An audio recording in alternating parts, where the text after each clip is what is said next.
রহমা আওয়াজ বাতাস জারি হাতে রহমা রহমা রহমা আর বাতাস ছাড়েন রহমা রহমা বিসমিল্লাহির রহমানির রহিম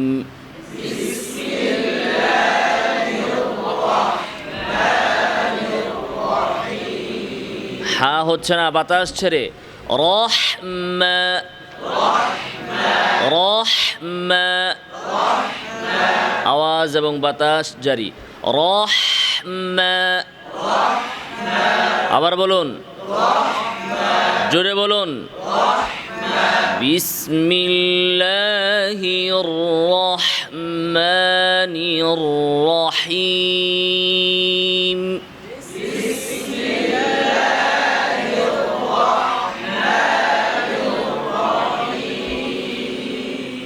ويطوف عليهم ولدان مخلدون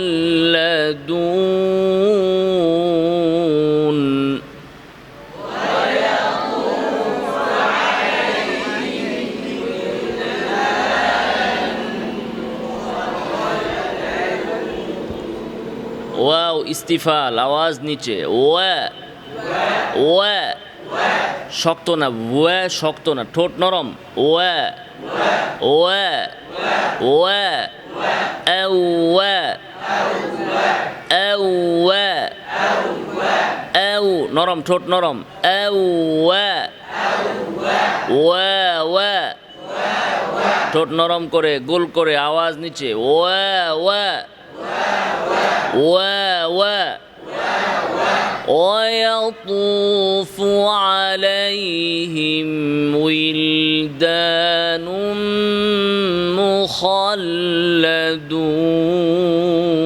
مخلدون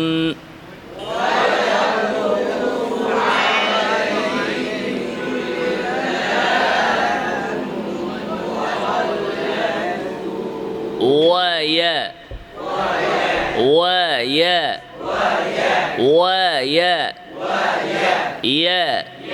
ইয়া ফাতহাতে মুখ খুলতে হবে আল ফাতহু মানে কি খোলা জবরকে আরবিতে কি বলে ফাতহা তো ফাতহাতে দাঁতের দুই পাটি পৃথক করে মুখ খুলতে হবে ইয়া ইয়া ইয়া ইয়া মুখ বন্ধ না ইয়ে ইয়ে ইয়ে এভাবে না দাঁতের পাটি পৃথক ইয়া ওয়া ইয়া ওয়া ইয়া ওয়া ইয়া দাঁতের দুই পাটি পৃথক করে ঠিক আছে অনেকে আছে মুখ বন্ধ করে করে পড়ে ও ইয়ে ইয়ে এভাবে না ইয়া ওয়া ইয়া ওয়া ويا ويطوف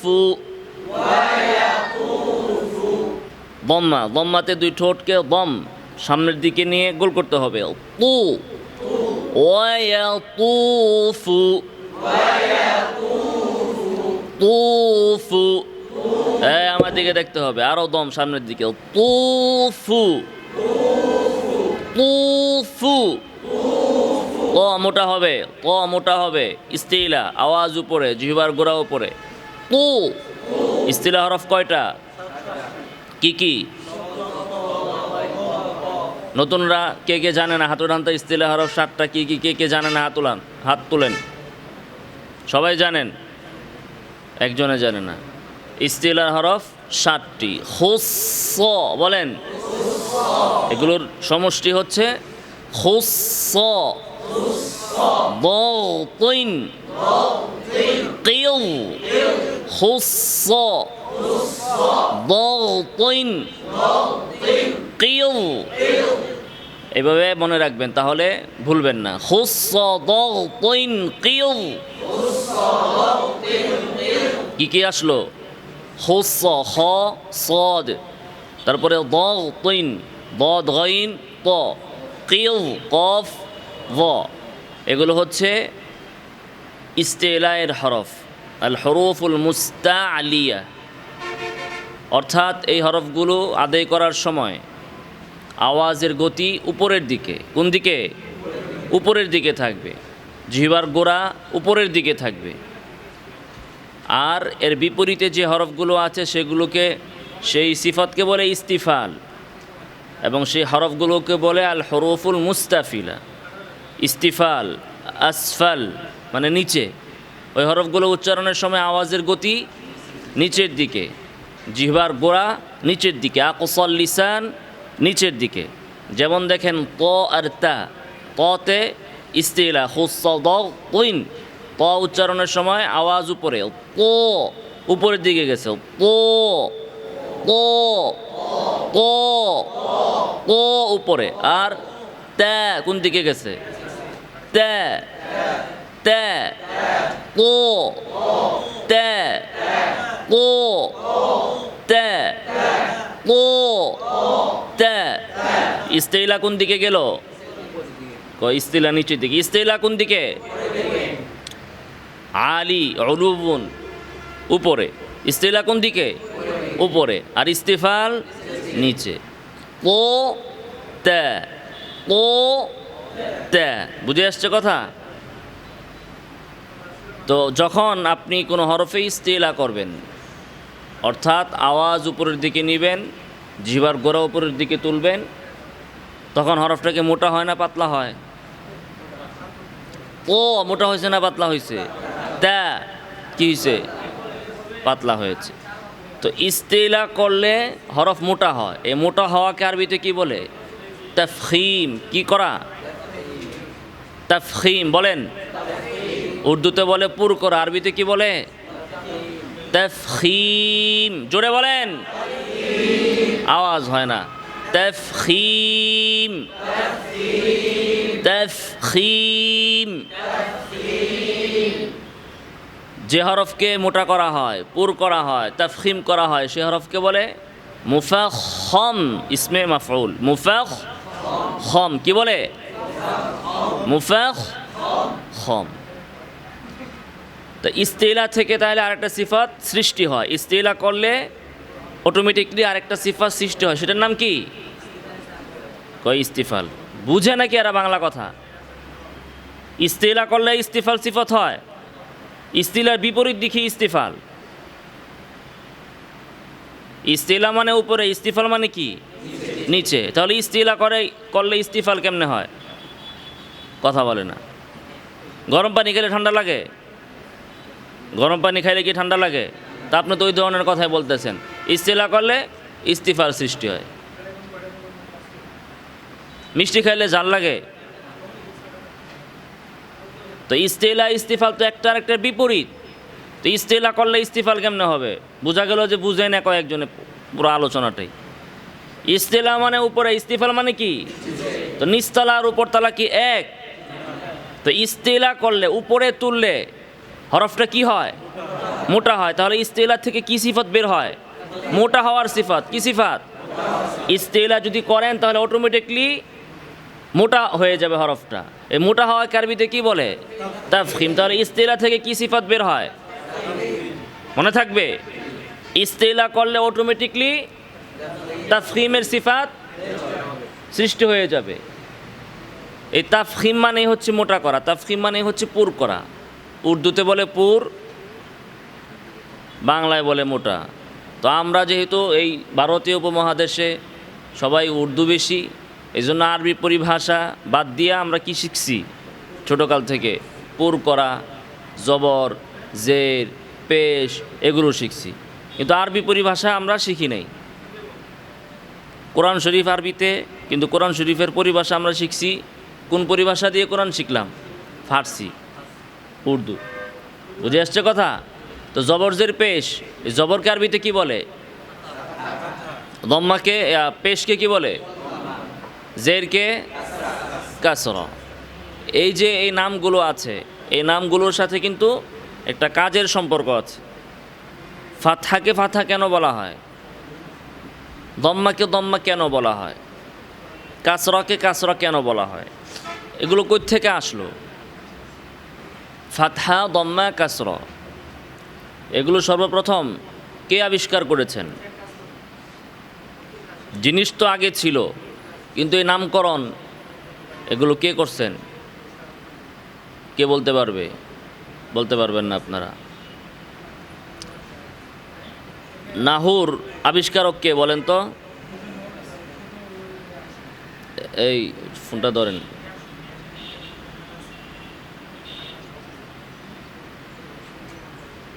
নাহুর আবিষ্কারক কে? আবুল আসওয়াদ আদ-দুআলি নাকি?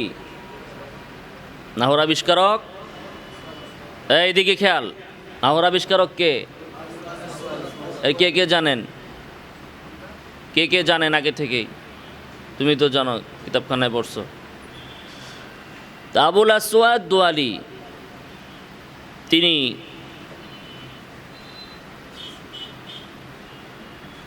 তিনি একজনকে দেখলেন যে সে পড়তেছে কি বারাআতুম মিনাল্লাহি ওয়া রাসূলিহি, কি আছে ওখানে? বারাআতুম মিনাল্লাহি ওয়া রাসূলিহি, এই রাসূলিহির জায়গায় রাসূলুহু পড়তেছে। না না, ইন্নাল্লাহা বারীউম মিনাল মুশরিকিনা ওয়া রাসূলুহু, অর্থ কি? নিশ্চয়ই আল্লাহ তাআলা বারীউম মুক্ত, বারীউম মিনাল মুশরিকিনা মুশরিকদের থেকে, ওয়া রাসূলুহু এবং তার রাসূলও মুক্ত মুশরিকদের থেকে। বুঝে আসছে? নিশ্চয়ই আল্লাহ তাআলা বারী কাদের থেকে? মুশরিকদের থেকে, এবং আল্লাহর রাসূলও মুশরিকদের থেকে মুক্ত।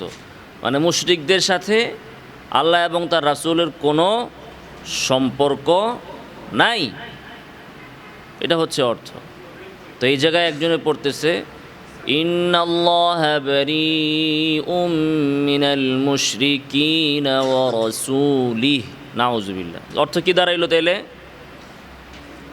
নিশ্চয়ই আল্লাহ তাআলা মুক্ত মুশরিকদের থেকে এবং তার রাসূল থেকে, নাউযুবিল্লাহ, এই অর্থ দাঁড়াইলো।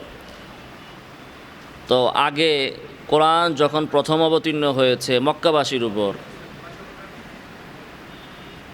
তখন এই কোরআন তো আরবি কোরআন, ঠিক না? ইন্না আনজালনাহু কুরআনান আরাবিয়্যান লাআল্লাকুম তাকিলুন। তা আরবি কোরআন নাজিল হয়েছে আরবদের উপর, তাদের জন্য তো আর জের জবর পেশের দরকার নাই, আছে? তাদের জন্য তো জবর জের পেশের দরকার ছিল না।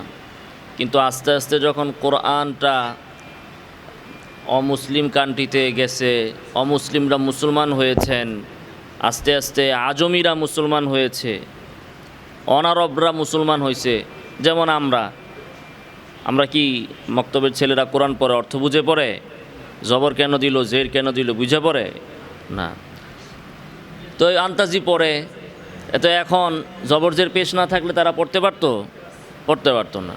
তো এরকম একজন, সে তো অর্থ খেয়াল না করে সে এরকম পড়লো ইন্নাল্লাহা বারীউম মিনাল মুশরিকিনা ওয়া রাসূলিহি। তো আবুল আসওয়াদ দুআলি এই বিষয়টা দেখে তিনি ওনার এলাকার যিনি আমির ছিলেন, গভর্নর ছিলেন জিয়াদ, ওনাকে বললেন যে আপনি আমাকে একজন কাতেব দেন। কাতেব মানে কি? লিপিকার, মানে যে অনুলিপি করে। আগের দিনে তো টাইপিং ছিল না, বর্তমানে হলে কি হইতো যে টাইপ করতে পারে এমন একজন লোক দেন। তো আগে তো আর টাইপ ছিল না, কম্পিউটারে টাইপ করা হতো না, কি করা হতো? হাতে লিখত। তো তিনি বললেন যে আমাকে একজন লিপিকার দেন, খুব বিচক্ষণ মেধাবী এমন একজন দেন। তো ওনাকে একজন লিপিকার দেওয়া হলো। তো উনি বললেন যে আমি এই কোরআন শরীফ বা আল কোরআন আল করিম শুরু থেকে তেলাওয়াত করব। তুমি যখন দেখবা ইদা ফাতাহতু ফামি, যখন দেখবা যে আমি মুখ খুলছি, তখন তুমি ওই হরফের উপর একটা নোক্তা দিয়ে দিবা। যখন দেখবা যে আমি ইদা ফাতাহতু এখান থেকে আসছে ফাতহা। যখন দেখবে যে আমি মুখ খুলছি, কি করছি, মুখ খুলেছি, তখন তুমি ওই হরফের উপর এক নুকতা দিবা।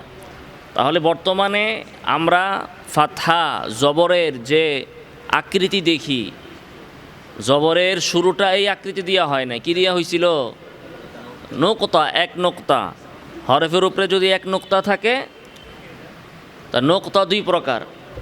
এক প্রকার হচ্ছে নোকতাতুল ইআরাব, ঠিক আছে, আর এক নোকতা হচ্ছে পার্থক্য করার জন্য, তায়ের উপর দুইটা, সায়ের উপর তিনটা, এ হচ্ছে একটা নোকতা, এক প্রকারের নোকতা। আর আরেক প্রকারের নোকতা হচ্ছে কি, নোকতাতুল ইআরাব।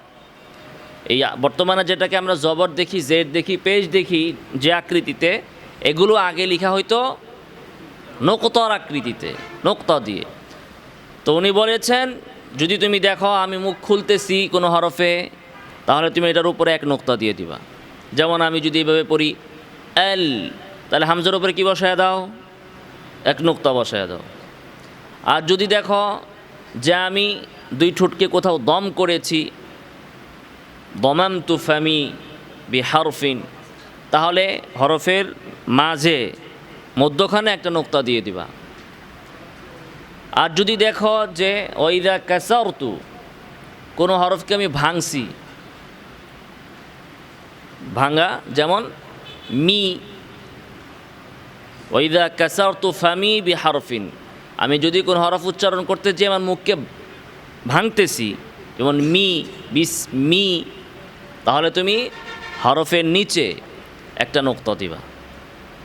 তাহলে ফাতহা দম্মা কাসরা কোত্থেকে আসলো, বুঝে আসছে? উনি বললেন যে যদি দেখো আমি মুখ খুলতেছি কোনো হরফে, তাহলে হরফের উপরে এক নোকতা দাও। যদি দেখো যে আমি দুই ঠোঁটকে দম করতেছি, তাহলে হরফের মধ্যখানে একটা নোকতা দাও। আর যদি দেখো যে আমি আমার মুখকে ভাঙতেছি কোনো হরফের ক্ষেত্রে, তাহলে নিচে একটা নোকতা দাও। তাহলে আমরা বর্তমানে ফাতহা দম্মা কাসরার যে আলামত দেখি, এগুলো হচ্ছে আলামত। আলামত আসল না কাজ আসল? কাজ হচ্ছে আসল। যেখানে ফাতহা থাকবে মুখ খুলতে হবে। এখন ওইটাকে বোঝানোর জন্য আপনি নোকতা দিয়ে বুঝান, আর আপনি বর্তমানে যেটা আছে একটু টান দিয়ে বুঝান, যেটা দিয়ে আপনি বুঝান, অথবা উপরে কোনো